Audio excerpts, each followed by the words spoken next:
Welcome to episode 68 of The Route, presented by Jobs in Sports. The Route is a glorified sports business coffee chat that is a new guest every episode as they share their experiences and route in sports. I'm Chris Nascimento, and let's get started.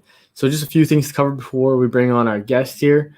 As always, if you haven't already, like and subscribe to the podcast. We're now on YouTube at White Whale Marketing. So just follow us there, subscribe, share it as well. That would be great. And the last thing is also follow us on social media at The Route Sports. And with these new video podcasts, we're going to be clipping it and putting it on social. So it should be exciting. But as always, let's get into today's guest because that's what everyone's here for. So just a quick little intro before we get into the route. I'd like to welcome someone who has an unbelievable route in sports, from playing the NHL, Spengler Cup, KHL, DEL, and now being the owner of Ace Athletik. Alex Bolduc, welcome to the route. How's it going? Good. Yourself? Yeah, not too bad. So typically after doing the intro, I like to kind of just dive into things here about how your route went. But considering how maybe I came about you, I'm just going to share that quickly. So Alex is cousins with my childhood, basically best friends here, where I've known his cousin since I was 3 or 4. And I remember they were wearing Manitoba Moose jerseys or whatever you call them. And, just kind of followed along from them. But it's great to have you on the podcast. And I guess the first real question that I have, and that's the only question I have written down, is, do you mind taking us through your route? So let's see. Born in Chateauguay, Montreal. So Chateauguay is a suburb of Montreal, about 20 minutes south off the island of Montreal. And that's where, my hockey career began. And pretty much that's just, I guess kind of interesting. Around 14, I went to Saskatchewan, Notre Dame, which is known for having a lot of good players. Vinny LeCavalier, Brad Richards, a lot of good players went through there and known for their hockey. So I went, I spent a year there, had a good season there, kind of got on the map there and started talking to some junior teams and, had to make a choice going forward at that point if I wanted to go the college route or the junior route, because if you go, you have to choose one or the other. If you play one game at junior, you lose your eligibility of college right away. So some people know that. And if you don't, that's a tough choice to make at 15 years old, but that's the one you have to make. And so I went to the junior side. Fortunate enough, I got drafted 7th overall, which was a pretty cool thing. And especially the older I get, little things like that. Going first round, especially you realize maybe that was a little cooler for your family than you realized. Mm-hmm. So I'm proud of that. And then got drafted to Rouyn-Noranda. And started my career there at 16. Mm-hmm. And then, pretty good year at 16. Played for Team Quebec there. I think we finished 4th in the tournament, the under 17s. So Team Quebec did pretty good. And then, what was that after that? 16 was – then 17 was my draft year. And that gets going pretty intense. You start talking to the NHL teams and you start realizing this thing might actually happen here. The NHL dream, which kind of is always for me was not even really in the realms of happening, I thought, until, at certain points, and then teams start talking to you and then you're like, okay, this thing might happen. Mm-hmm. And so that's a pretty pressure-filled year, and I had some good season. I had an up-and-down season, but ended up going in the 4th round, which is good. And it was a very, it was a strong draft. The 2003 draft was really strong, and then I got drafted by St. Louis there, and that was exciting. That was a good time. And then 18, just another junior year, good year. St. Louis had offered me a contract at that point, but I think a lot of times, you expect your 19-year-old year to be better than your 18-year-old year. Mm-hmm. And unfortunately, that wasn't the case for me. So I refused the contract, which you look back, you wish you didn't. But I expected my 19-year-old year to be better, and it wasn't. So then at 19, St. Louis decided not to sign me, which was rough. And then I became a free agent. signed in Bakersfield, California in the East Coast League at 20. And then I got called up to Manitoba probably like 1 or 2 months into my season in Bakersfield, and I pretty much never looked back. And then that's when my career in Manitoba started. Year in Manitoba, that's Vancouver's affiliate. Year there, signed with Vancouver at 22, and signed I think a 2-year deal with Vancouver at 22, and they kept signing 2-year deals with them up until I was 27. So, and 27 was Arizona for 2 years. 1 year in St. Louis, back to Arizona, and then at 30, signed in Russia. And then the leg of my career started then around 30 in Europe. So 2 years in Russia, 2 years in Germany, and that was my European leg there. Yeah, and then what, after your career, did you start going into, like, did you know right away you wanted to get into Ace Athletik? Or yeah, well, I started. So then I started at Ace when I was 29 because I thought it was always easier, a little less risk if you're still having a steady paycheck coming in through my hockey. That if I started a business now, I felt like it was a lot less risky than like in 5 years from now. And so I started it right at 29, and with the goal of playing till 35, and then kind of my business already be rolling, and that's kind of what happened. So my partners in the business, I had 2 at one point. Now we're down to just me and the other guy, so we're 50-50 now. But they did a great job while I was gone, and now it's like a nice oil machine that I'm kind of just trying to add some gas to the fire, and trying to give it maybe a little different, more of an athletic vibe from my hockey perspective. I would like to train more on the athlete side, and my partner does great with his side, and the more weekend athlete, say, than professional athlete. No, that makes a lot of sense. I want to dive into that more, but maybe let's go back to the beginning of it, and then we'll kind of continue. Yeah. Dive into wherever you want. There. Yeah. So give you the notes. So whatever you want, ask. No, that was a great and like very interesting route. Where right, most people in Canada I'd probably say that's like the dream that they'd want to kind of embark on. A lengthy hockey career, and you're able to do that. So that's pretty amazing. 15 years. If you would ask me, because me and my buddies that play hockey too, if you would ask us at 20 years old, right when our career was starting out, if you could say you guys get a 15-year career, relatively healthy at the end, would you take it? And absolutely. I think my buddy had Corey, one of my best friends, Corey Crawford, there, who's same kind of deal, man, on the first day of kindergarten, like you and Brad. So we rode this wave, like my Cliff Note career. We kind of did all that together, getting drafted to junior, getting drafted to the NHL, doing those camps and all that stuff. We did that together, and so it was cool to do that with him and have someone along the way to share all the experiences with. And so both of us had that 15-year career that, if you asked us at 20, perfect scenario kind of happened a little bit, minus our injuries, and obviously he has some concussion, obviously, but relatively speaking, fortunate for 15 years for sure. No, for sure. And one of the things you just touched on there was kind of the thing I wanted to go back to is, you maybe said how you never really thought in your wildest dreams you're going to get drafted to NHL, right? Maybe it's kind of an afterthought, but then when it's becoming more and more realistic, right? And you have different buddies that are in the same position as you. What kind of things do you guys need to, complete, right? Because not everyone knows how to make it to the NHL, right? Are you guys looking at advisors, agents?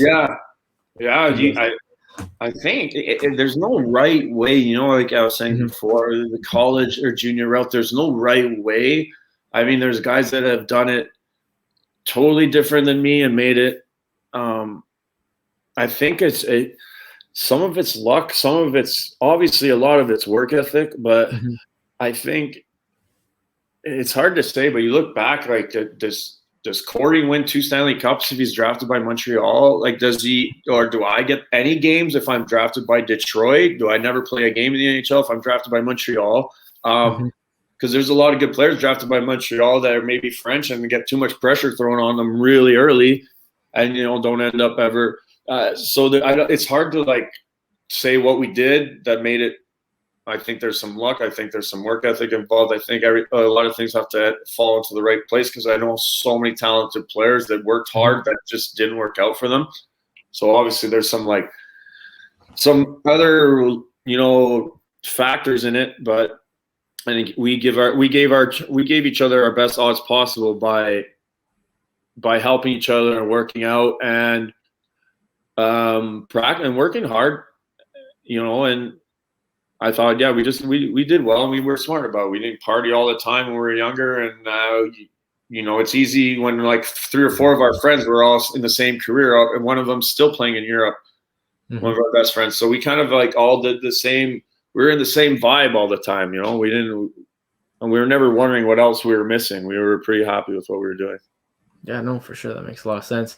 And I guess with the draft process, let's say, right? Yeah. I know I've spoken to agents in the past and they're basically starting an agency and they're basically scouting 12-year-olds, right? They're just trying to find the next, dime a dozen.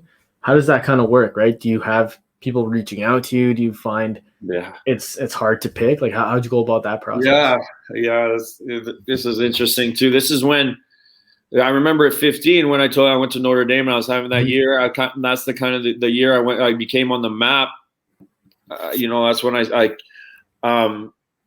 and you start getting calls from these teams, and not only from the teams, you start getting calls from agents. And I remember, since I was at Notre Dame, Vinny Lecavalier, his brother Phil Lecavalier, is a well-known agent, and I remember he was kind of new to the agency thing, but so he was trying to bring me on as a client. And then I had one of my dad's old friends that was a big agent with Don Meehan and New Sports Management. Like, those were the big boys.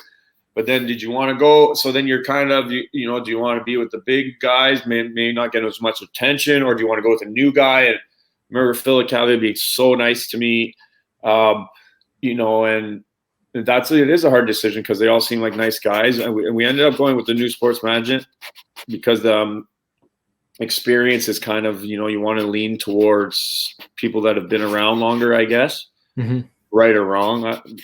But we went with the bigger agency, but that's why you start making choices. And one guy, Newport Management flew me out to the draft the year before, like not my year. They wanted me to make sure I understood how it worked, and I got to, they put me up in the hotel and everything, so they start whining and dying you at like 15.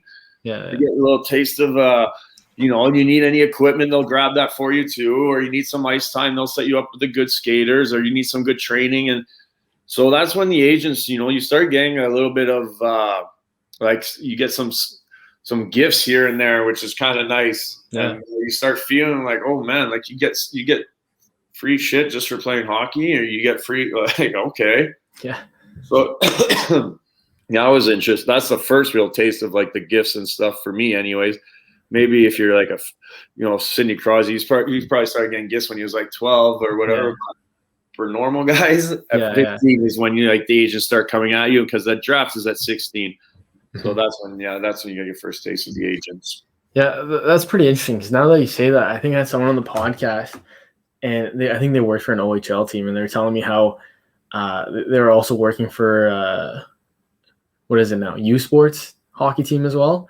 Yeah. And you were saying how one of the junior guys, he ended up coming over to their university team, and I guess he went to go look at an apartment, and then he went to go tell the landlord. He's like, hey, I'll take it. And the landlord's, okay, great. It's, I don't know, $800 a month. And the guy's like, oh, no, don't worry. I play on the hockey team. Oh. And then the landlord's like, what? He's like, I don't care. Like, you need to pay for it. But he was so used to, like, in junior to getting, like, free stuff that, like, he wasn't used to that, right? So that must be something that's, when you're so used to being given stuff, where, real life hits. That's true. Like, when COVID hit, and, you're pretty much, I was probably retired anyways, but I remember I was working out or something, and I hurt my arm, and I was like, I didn't know where to go. I didn't know, like, do I have to call a physiotherapist? Because usually my trainer would just be like, here, you got a doctor's appointment. You just got to see what's up. You got an MRI at this time, this, and it's all set up. Now it's like I had to call myself, and I felt like such a toddler. I didn't know.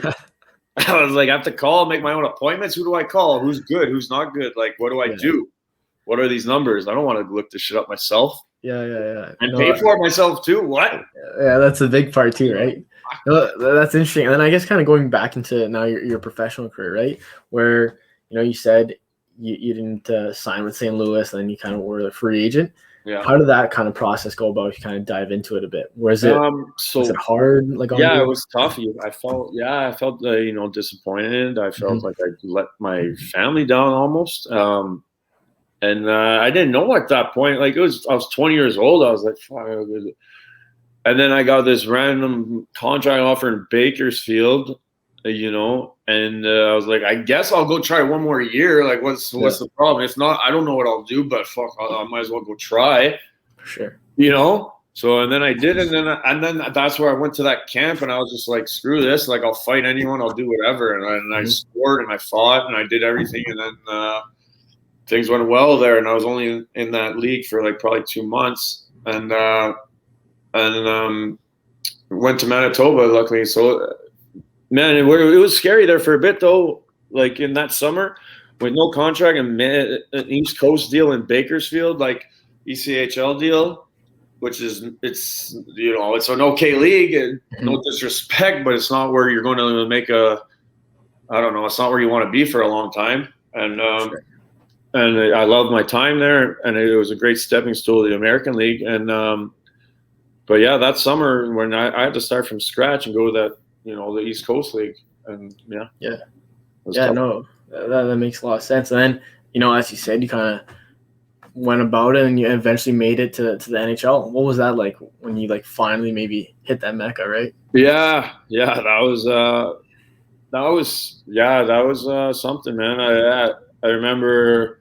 Well, you sign your deal, and that's cool. And then you play your first exhibition, that's cool. But then they send you back down the American League, and then they tell you, we'll call you up if if something happens, or you're on our radar. So, okay. So then you're down, and I was only down for like a month. I got called up early in the season, which was nice, but I wasn't expecting it. And I remember I was at a team workout, and the coach calls me to the side, and I'm like, oh. So he goes, hey, you're growing up. I go, I'm growing up. I go, okay, that's random. He goes, no, you're going up. I go, oh, fuck. Oh, you got 30 minutes. You got to go. You got a flight that leaves in like an hour. You got to get out of here, go get your stuff, and get to the airport ASAP. And I didn't really have any time to think of it. And I was playing Calgary the next night. And that was it. Yeah, that's crazy. Yeah. Do you have any memories from, because that's the dream, right? For even obviously hockey players, but even most Canadians, right? When they're just kind of growing up, that's the big dream. Are there certain points in time in the NHL that kind of stick out where now looking back on it a bit, or even let's say when you're, 103. Yeah. Whoa, I can't believe that. Well, I think I tell this to my buddies when they come over or whatever. Now, it's like when I played in Montreal, I was too nervous about it. I had a lot of friends and family going to the game, but I had grown up a Habs fan, a diehard Habs fan, man. Me and my dad, me and my family, we go to, last game at the Forum, first game at the Bell Center, Patrick Roy's last game against Detroit. I was at all those games.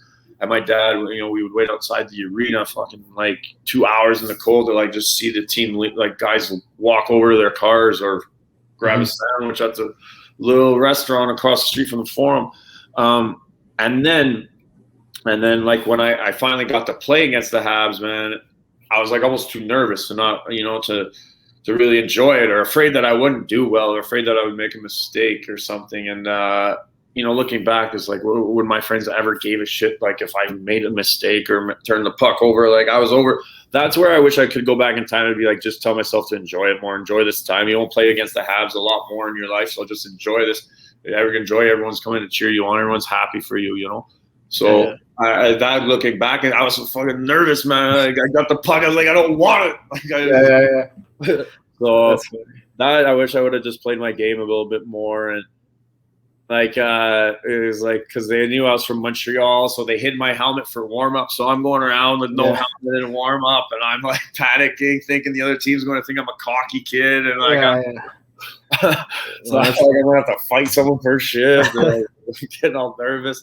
Sure. So I was just, I just wish I would have relaxed and enjoyed my time a little bit more there. Yeah. For sure. And what does the thought process go like where, you're saying growing up, you were waiting in the cold 2 hours to see the team. Yeah. And then when you are the team, right, where kids are waiting, what's that like? That must just be weird, right? Full circle. Yeah. You know what? It's funny because I remember Peter Nedved. Mm-hmm. I'll never forget this with my dad, and I was waiting and it was in the cold, and my dad went to give him like a pen for him to sign my card or something or my jersey. And he kind of just like he was walking, he was in a rush. He kind of didn't even sign it, but then just dropped the pen in front of my dad.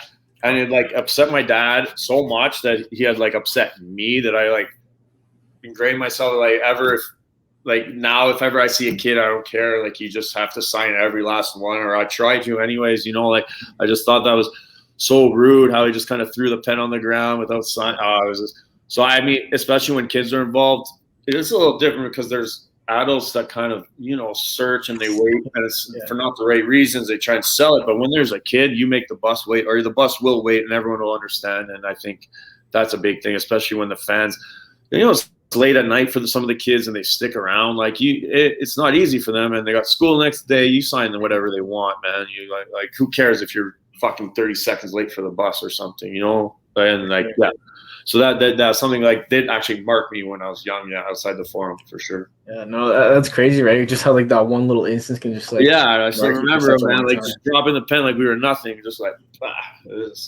crazy. Brutal. Yeah.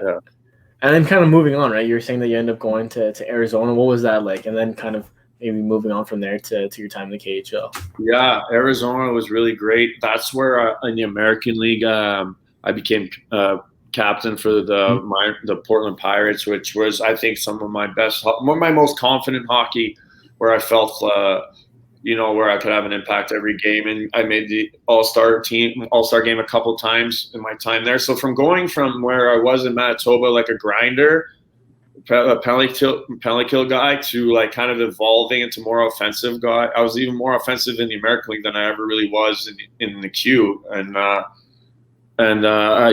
was some of my most fun hockey. And one of my favorite years was the year of the lockout, because you weren't worried about getting called up. You weren't worried about because there was nowhere. You were playing the best league possible at the time, and we were getting a lot of good players that should have been in the NHL, like Ekman Larson, Mike Stone, David Rundblad, our Chris Summers, our defensemen were unbelievable.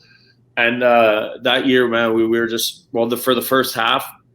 And I knew because the Arizona organization had told me as soon as the lockout ends, we're bringing you up, and that was that really helped with my confidence too. As soon as the lockout ends, I'm going to be in the NHL no matter what. Like I made the team already, which is because of the way I was playing, and that was those years in Arizona. Really, I thought for career wise, really helped me evolve into more of an offensive guy for a little bit, which was fun. Yeah. Yeah. And do you think those like offensive years, or those times they gained the confidence, is what maybe made you think like, hey, I should go to Europe for a few years and see what it's like?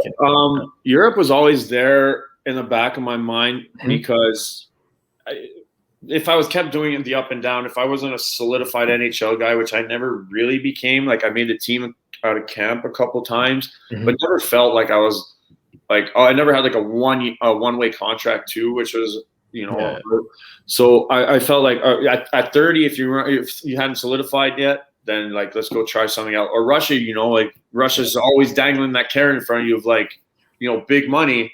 And so at 30, that's when I was, okay, like, let's go try Europe. Let's go try Russia, I think, for at least a couple of years. And that's how it started, yeah. What was it like in Russia? Because, that seems like an interesting beast where, I like traveling, but Russia's always that issue spot. Yeah, so like the stories you hear, it's like, it's true. Like, it's crazy. So I remember, this is a funny, like, my passport thing. So they had signed me on like July 1st, right around this time actually, but they're like, you have to be in Chelyabinsk, by July 4th. You need to go get your visa right now. So I remember like go to the embassy downtown, and I go up to them and I'm like, hey, I need my Russian visa. They're like, okay, when are you leaving? I'm like, well, July 4th. The guy laughs at me. He goes, no way. Like, sorry, like, no chance. It takes at least 2 weeks. I go, well, I'm sorry, but like, my hockey team told me to come here and try. He goes, what hockey team? And I go, they're called Tractor, Chelabins. Oh, okay. He hands me, he goes, give me your papers again. He goes, next time now you're going to Russia. He goes, now you have to start every sentence when you need something that you play for the hockey team there. He goes, like 2 minutes, turns around, gets a stamp. Here's your Russian visa, sir. Have a good day. That was it. And then I was good to go. And two days later, I was in Russia. Man, that's wild. What was it like once you were there, though? Like, you hear these stories, and it's like, yeah, you just gotta grease them a little bit, or say something like you played for the hockey. And then you told me that's how you have to start every sentence, man. Now that's how Russia works. Man, that's crazy. But like, once you were there, right? Like you're basically like living there, right, during the season. So you're basically fully ingrained into it. So what's that like? It was like I felt there's no like pleasantries, like say you go to the grocery store and you walk by someone, you just nod, maybe like, hey, an older lady, you say hi or something, just courteous, or hold the door. There, it's no courtesy. No one looks down. No one smiles. It's like if you leave like a foot, if you're waiting in line to check out, if you leave a foot, someone will come like step right in there and like not give a shit. And it's just like straight business every day. And I don't mind it. It was just like, okay, if that's the way it's going to be, it's just get in, get out, whatever. But that took some getting used to for sure. Yeah, no, for sure. That's wild. And I guess one of the other things I kind of want to touch on before we kind of get into your current business now is the Spengler Cup. That's something that's on my bucket list. I want to go on a ski trip and then, hit up Davos as well. Yeah. What was that like? Because that just seems unreal. Yeah, that was honestly a really cool phone call to get. What's cool too is they tell you you're allowed to bring one friend or one family member, whoever you want, on all expenses treated by Team Canada. And I brought my younger brother with me, and we throw up into our hotel room and we got all the Team Canada clothing, that's like the swag bag, with the hoodies and everything, but he gets one too, right? So they really make your family feel like they're part of the team. And which was, I thought, pretty special. I think just the few times I played for Team Canada, they always do that. They make you feel like you're just, there's a reason we win all the time, is because they make you feel like you're the most spoiled, you're the most you're the most special people in the world. And Team Canada has this like weird thing of just making you guys feel better or bigger than you are. And that was really cool. And my brother, we got to experience some pretty cool things. And that was my first taste of European hockey, which is totally different. And that was a really cool experience too. Yeah. And you got to come on one time. He was about to come on the ice. I think our goalie got hurt. And the other teams, it was like in the semifinals or something. And there's a lot of teams that left, and we were needing a backup goalie, and he had played major junior, and it had come close to where they're asking him if it need be, like he might need to go as a backup and put on the pads and like actually dress up. Wow. And we actually found another guy to fly back or something to Switzerland, and he ended up being our backup. But for like a little bit, my brother thought he might have to go. So we just started getting really nervous, man. He goes, I don't know, man. It's been a while. I don't think I can do this. I'm like, Tyler, just sit on the bench. You'll be fine. He's like, no, man, I'm nervous. So, it never ended up happening, but he was having a little bit of a panic attack for sure. Yeah, for sure. That's definitely something he's not going to forget for that. That was pretty cool. I actually forgot about that right now. And I guess one of the other thing I want to get into now is, we were talking about Ace Athletik not too long ago. Maybe you want to share what it is, and we kind of dive into that a bit. Yeah, so that's when I first, that's what this logo is here. So when I originally started, it was more because I felt like, I was saying, me and Corey, we had grown up together here, but we were just working out at the local gym here, and it was fine, but it's a small town. Like, we're, at people, and once we got drafted, people started recognizing us. So we were working out, but then we would end up we'd be there for 3 hours. We'd work out for 45 minutes, but talk 2 hours trying to explain like what we thought we would play next year, or if we thought we'd stick in the NHL. We were like, dude, we can't be doing this like every day, So we started working out with our trainer in some remote office building, like at the top floor, but we couldn't drop the weights because people were working underneath, and it was if we got too loud, people would come yell at us. So I was like, man, I'm going to fight. So for one summer, I tried to, I went scouting buildings, and I finally found a kind of an abandoned building that I ended up buying and renovating with 2 other people, and put the gym in there, and originally focused on more athletes, but we realized quickly that I wasn't going to survive with that as athletes. So we kind of, flipped our, and then just to the everyday athlete. And that's where we're at now, from 12-year-old kids to, 70-year-old elderly people, whatever. If you want to try and get healthier, get stronger, healthier, that's what we want to be for you. We want to just get family environment, everyone helping everyone, and that's kind of the vibe we have right now, and I love it. Yeah, no, for sure. That sounds amazing. Funny story, just how you're going to the office buildings and all that stuff and dropping the weights. Man, we would get yelled at daily, come on now, and we'd do squats and heavy weights, but not being able to drop them. We were no way. No, that's hilarious. And I think earlier you were mentioning how you started this at 29, I believe, right? Yeah. And you're saying how maybe when you're hitting around 30, you wanted to start a business. So then by the time you retired, there's something to work on. Did you always have maybe working on a gym in mind, or was there a different business that you ever kind of looked into? No, I thought the gym was always kind of I always thought it was really cool. I was always interested in it. And my 29-year-old year, no, my 28-year-old year, my year in Portland, I ended up doing a business course. And at that time, I wasn't 100% sure, but to complete the course, you have to do a business plan. Okay. So that's where I started, and that's when I, started looking into the gym and, kind of realizing hey, I could do this. And that's where I came up with the plan for Ace Athletik. When I got, I graduated and I got the little certificate there for the business, and that's where and then that was my business plan, and that's what I just went with, and haven't regretted it since. Yeah, no, that makes a lot of sense. I actually I have a marketing company. I work with different athletes, and that's kind of the biggest thing that I kind of talk to them about, where sometimes the guys that are 20 years old, all they're focused on, or even there's a 16-year-old guy supposed to be a soccer phenom, and all he wanted to think about was just what he did on the field, right? Where he didn't want to focus on, I don't know, branding, Instagram, whatever, right? But then I think one of the guys, something happened to his knee, and then that's where it kind of clicked, where they're like, oh, you know what? Maybe I should start looking into something else, because this can all just kind of go in a snap, right?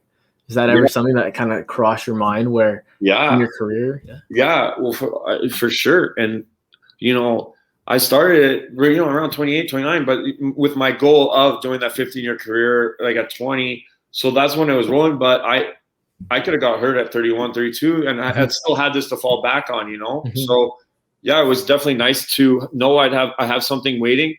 And also me choosing kind of now, especially in the last couple of years, I had turned down contracts in Europe and stuff because I liked my gym so much. And it's not like I need to go play for money. I don't need that job anymore. I don't need the hockey job. I have something really that I love close to home.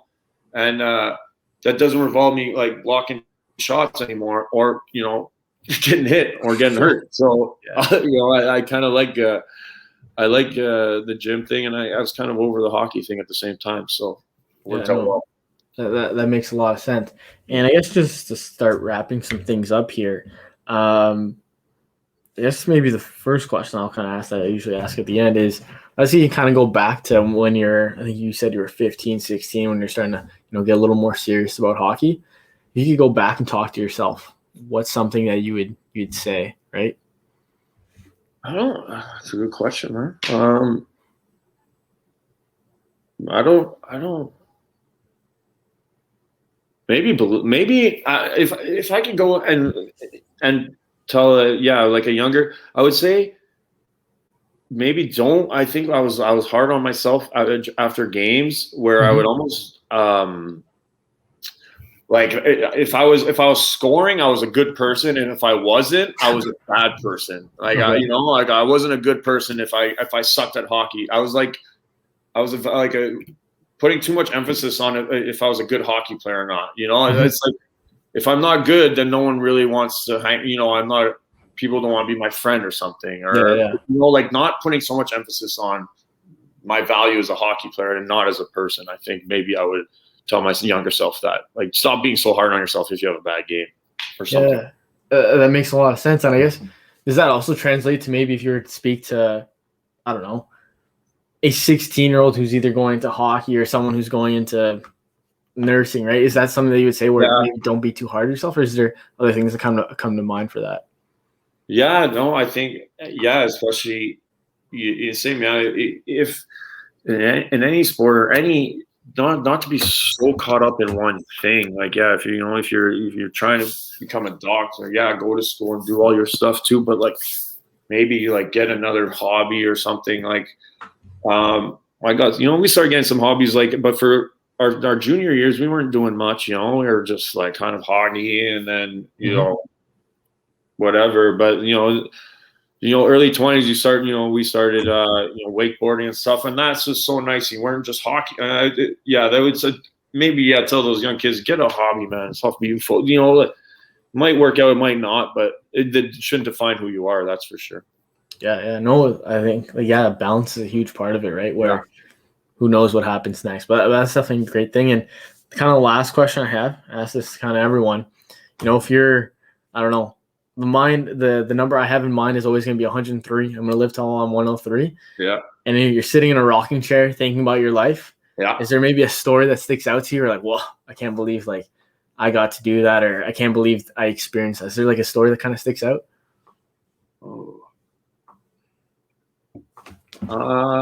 What's a good one? Well, I mean, there's like sport ones, and then there's you want a sport one, or you want like an off ice one? Either one, or you can do both. Up to you. Well,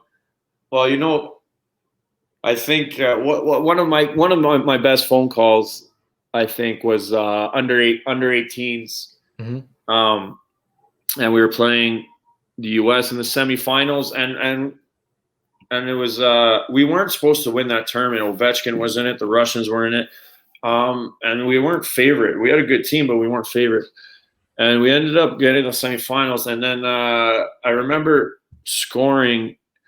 I think fucking win 2-1 or whatever, and it might have been shorthanded, or I might be lying to make it sound better, but it was overtime for sure, and it was a 2-on-1, and maybe I added shorthanded. As the years goes on, but I remember it was in Russia. The tournament was in Yaroslav, and I remember getting to my hotel room, and I must have woken up my dad. I go, Dad, we just beat US in overtime. He goes, no fucking way.